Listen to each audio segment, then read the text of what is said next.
Kumusta kaibigan? Ang kwento nating itatampok ngayon ay ang napakagandang pelikulang Ad Vitam. Nagsimula ang kwento sa bansang France kung saan makikilala natin ang isang lalaki na nagngangalang Frank na nagtatrabaho bilang quality control inspector sa mga high-rise building. Sa araw na iyon, si Frank at ang kanyang asawa na si Leia ay nasa hospital para sa isang prenatal check-up. Si Leia ay 8 buwang buntis at ilang araw na lang ang natitira bago ang kanyang due date. Pagbalik nila mula sa ospital, nagulat sila nang makita ang kanilang apartment na sobrang gulo na tila pinasok sila ng mga magnanakaw.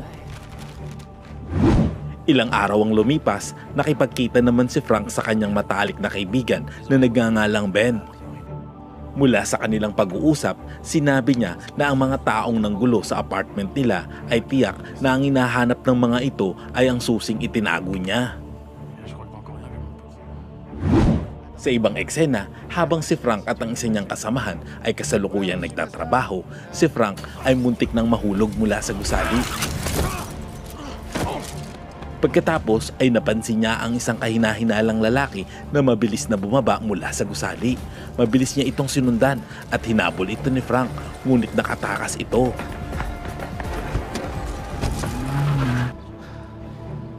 Dahil sa nangyari, nag-alala si Frank sa kanyang asawa na si Leia, kaya nagmadali siyang umuwi. Pagdating niya, nabawasan ang kanyang pag-aalala nang makita itong ligtas. Sa ibang eksena, isang lalaki na may puting buhok ang makikita na sumakay sa isang naghihintay na kotse. Sa loob ng sasakyan, makikita ang lalaking hinabol ni Frank kanina. Ilang sandali pa, pinatay ito ng lalaking may puting buhok. Nang gabing iyon, nang makatulog na si Leia, tahimik na umakyat si Frank sa rooftop ng kanilang apartment building para tignan ang isang nakatagong susi. Bagamat hindi malinaw kung para saan ang susi na iyon, isang bagay ang nasisiguro niya. Ito ay lubhang mahalaga at determinado si Frank na panatilihin ito sa kanyang mga kamay. Kaya't nagdesisyon siya na ilipat ang taguan ng susi at ito ay tinago niya sa loob ng lababo. Nang mga sandaling iyon, bigla namang lumabas si Leia at nahuli siya sa akto. Tinanong niya si Frank kung bakit balisa ito ng mga nakaraang araw at kung bakit ilang gabi na siyang nag-i-stay sa rooftop sa halip na matulog siya sa tabi niya. Habang naghihintay si Leia ng sagot, bigla namang may kumatok sa pinto. Pinasok na pala sila ng mga lalaking nakamaskara. Dahil dito ay nagkaroon ng matinding labanan sa pagitan ng mga lalaki at ng mag-asawa.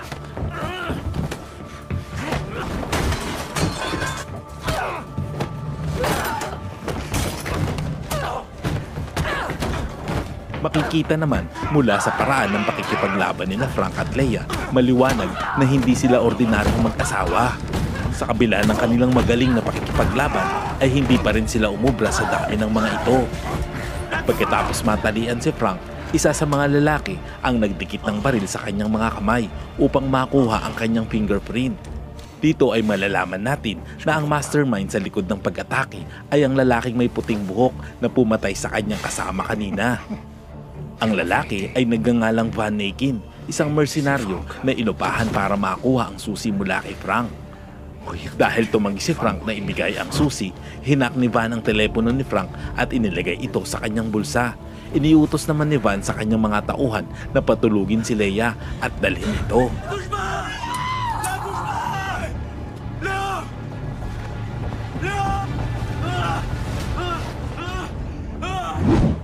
Ang eksena ay lumipat sa taong 2014 kung saan isang grupo ng mga bagong graduate na officers ang sinalubong at binati ng kanilang mga pamilya at ng mga seniors na kasamahan.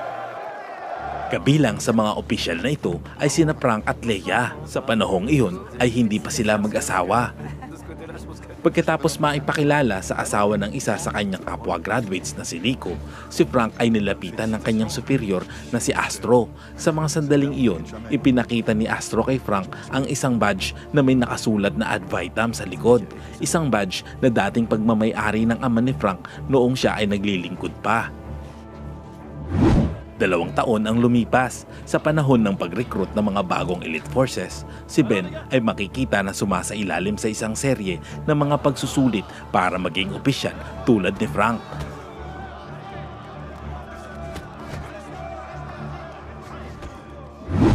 Sa huling test, kinakailangan na tamaan ni Ben ang isang target na nakalagay naman sa dibdib ni Frank. Sa kabutihang palad, boom kunana, bullseye ang target. Dahil dito, natamo ni Ben ang titulo bilang pinakamahusay na graduate ng Elite Forces sa taon na iyon. Pagsapit ng gabi, habang sineselebrate ang graduation, si Ben na hindi malapit sa kanyang mga kasamahan ay makikita na kasama si Leia. Naiintindihan naman ni Leia ang katayuan ni Ben bilang isang emigrante dahil maaaring nagdudulot ito sa kanya ng hirap. Nang makita naman ni Frank na sa wakas ay nakikisalamuha na si Ben sa kanilang mga kasamahan, sinamantala naman ni Frank ang pagkakataon upang lapitan si Leia. Nag-aalala si Frank na baka magkagusto ito kay Ben, kaya't hindi na ito nag-aksaya pa ng oras. Ipinagtapat ni Frank na mayroon siyang nararamdaman dito. Natuwa naman si Frank nang ibunyag din ni Leia na matagal na siyang may gusto kay Frank sa nakaraang 2 taon nilang magkaibigan at ang kanilang pag-uusap ay natapos sa isang romantikong sandali sa loob ng banyo.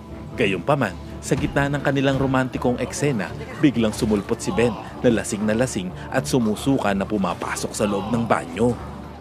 Nang gabing iyon, habang pauwi sina Frank kasama sina Nico at ang asawa niyang si Manan, tinukso ni Nico si Frank kung girlfriend na nito si Leia. Ngunit hindi siya sumagot at dinaan niya na lamang ito sa tawa. Gayunpaman, mula noong araw na iyon, opisyal nang nagsimula ang relasyon ni na Frank at Leia na malugod namang tinanggap ni na Ben, Nico at Manan.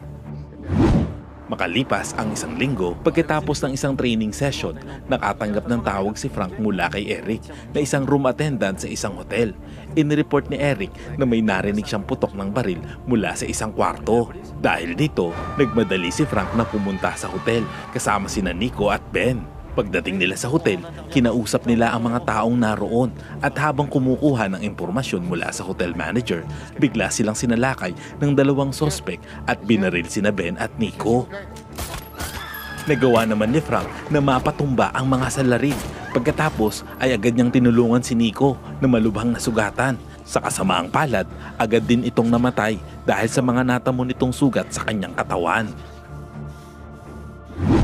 Kinabukasan, dahil sa nangyaring insidente, nasabon si Frank ng kanyang superior na si Astro dahil sa pagiging pabigla-bigla nito at hindi paghihintay ng order mula sa kanyang superior na nagresulta sa pagkasugat ng 2 opisyal at ang isa ay namatay dahil sa kanyang mga aksyon.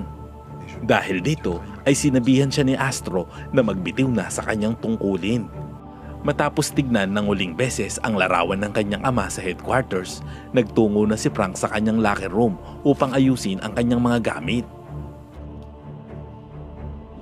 Kinabukasan, pagkatapos ng libing ni Nico, napansin ni Frank na seryosong nag-uusap sina Leia at Astro. Lumalabas na balak ding umalis ni Leia sa serbisyo matapos masaksihan ang trahedyang nangyari kay Nico.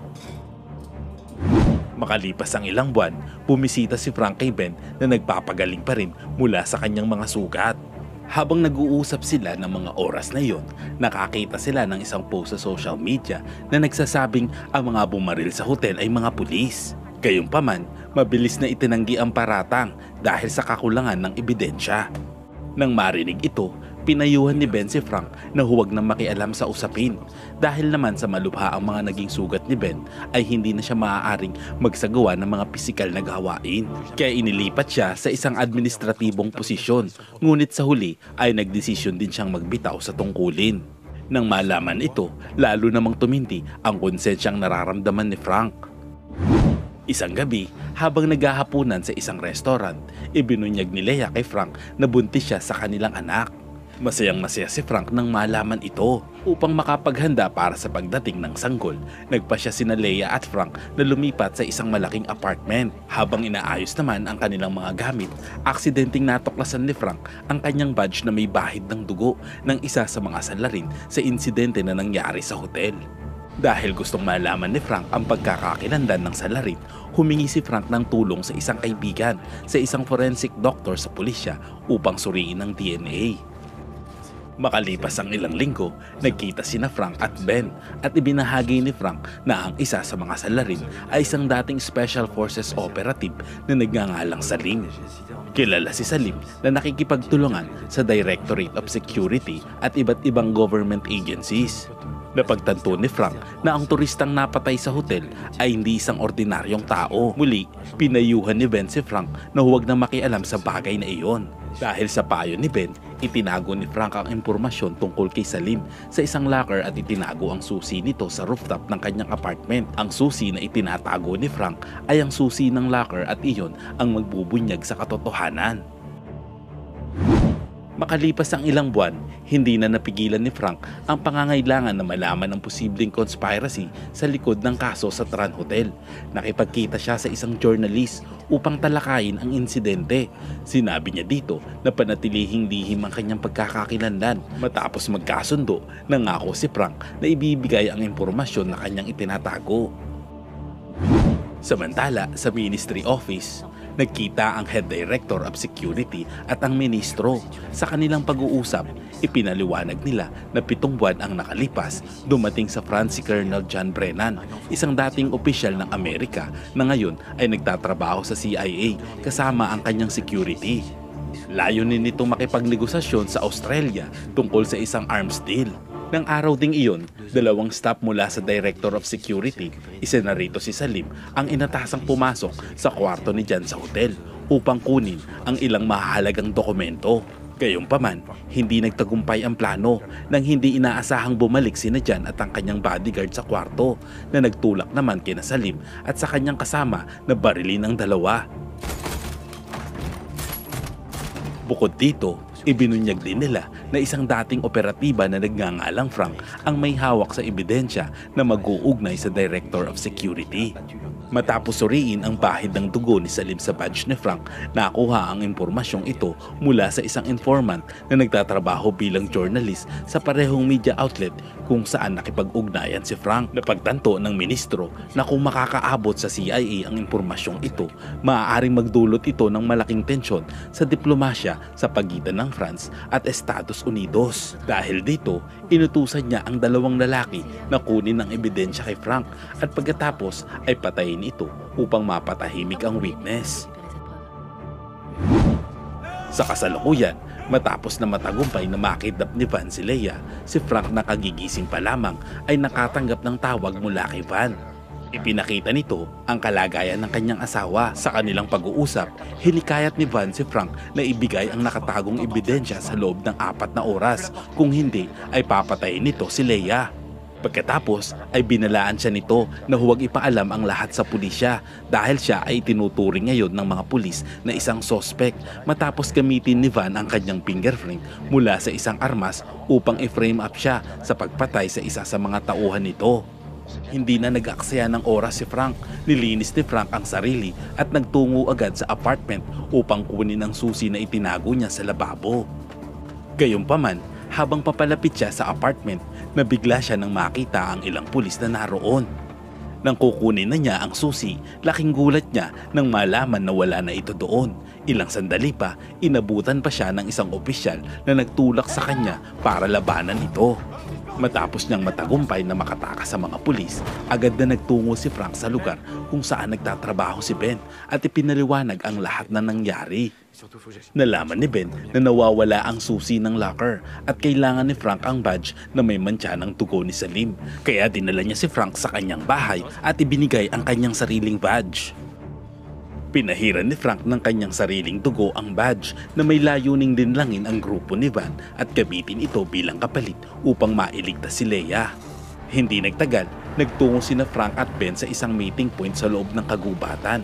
Upang matiyak na hindi nila malalaman ang presensya ni Ben, sadya itong bumaba ng motorsiklo bago makarating sa lokasyon at palihim na naglagay ng tracking device o GPS kay Frank. Pagkarating ni Frank sa lokasyon, agad na tinalian ang kanyang mga kamay at matapos makuha ni Van ang badge, inutusan ni Van ang kanyang mga tauhan na buksan ang telepono ni Frank. Pagkatapos, iniutos nito na magpadala ng mensahe sa lahat ng kontak ni Frank na nagbabanta na sasaktan ni Frank ang kanyang asawa at anak. Gagawin ang bagay na iyon kung hindi susunod si Frank sa mga utos ni Van. Samantala, lingid sa kaalaman ni Van, ang mga pulis na naghahanap kay Frank ay nakatanggap na notification mula sa GPS na nag-activate mula sa telepono nito. Sa ibang eksena, umalis si Van sa lugar ngunit iniwan nito ang tatlo sa kanyang mga tauhan upang patayin sina Frank at Leia. Nang tila wala ng pag-asa sina Frank, bigla namang sumulpot si Ben na nakasuot ng maskara upang iligtas sila. Nagawa ni Ben na iligtas sina Frank at Leia. Agad silang sumakay sa isang kotse at mabilis na umalis. Kasunod nito, isang tensyonadong habulan ang naganap na sinabayan ng putok ng baril. Sa gitna ng kaguluhan, tinamahan si Leia ng bala na nagdulot ng malubhang sugat sa kanyang braso. Habang tinutulungan ni Frank na pigilan ang pagdurugo nito, bigla namang pumutok ang panubigan ni Leia, isang malinaw na senyales ng manganganak na ito. Nang makita ito, sinabi ni Frank kay Ben na dalhin agad si Leia sa ospital. Pagkatapos, tumalon siya sa sasakyan upang ang mga tauhan ni Van ay tumigil sa paghabol sa kanila. Sa gitna ng matinding bakbakan, inutusan ni Van ang kanyang mga tauhan na ipagpatuloy ang paghabol sa kotse ni Ben. Samantala, nagawa naman ni Frank na makahanap ng isang motorsiklo at sinubukang tumakas, ngunit hindi tumigil si Van sa paghabol sa kanya. Sa loob naman ng kotse, napansin ni Ben si Leia na lalong namutla at hindi gaanong nagsasalita. Sinubukan niya itong panatilihing may malay sa pamamagitan ng pakikipag-usap, ngunit mabilis na lumalala ang kalagayan nito. Sa kabilang banda, hindi lamang pala si Van ang umahabol kay Frank, kundi pati na rin ang mga pulis. Sa isang matapang na hakbang, nagawa ni Frank na makakuha ng isang paramotor at nagawa niyang makatakas sa mga humahabol sa kanya. Habang nasa ere, tinawagan ni Frank si Ben upang alamin ang kalagayan ni Leia. Makikita naman na malubha na ang kalagayan nito at nawala na siya ng malay. Matapos ang tawag, makikita rin na malubha na rin pala ang kalagayan ni Ben dahil sa mga sugat nito. Sa ibang lugar, si Astro, ang dating superior ni Frank at Ben, ay nakatanggap ng tawag na nag-uutos na pasukuin na ang kanyang mga dating tauhan. Agad namang nag-mobilize si Astro ng kanyang team upang mamagitan. Samantala, si Ben na patuloy na hinahabol ng mga tauhan ni Van ay ginawa ang lahat ng kanyang makakaya upang makarating sa ospital.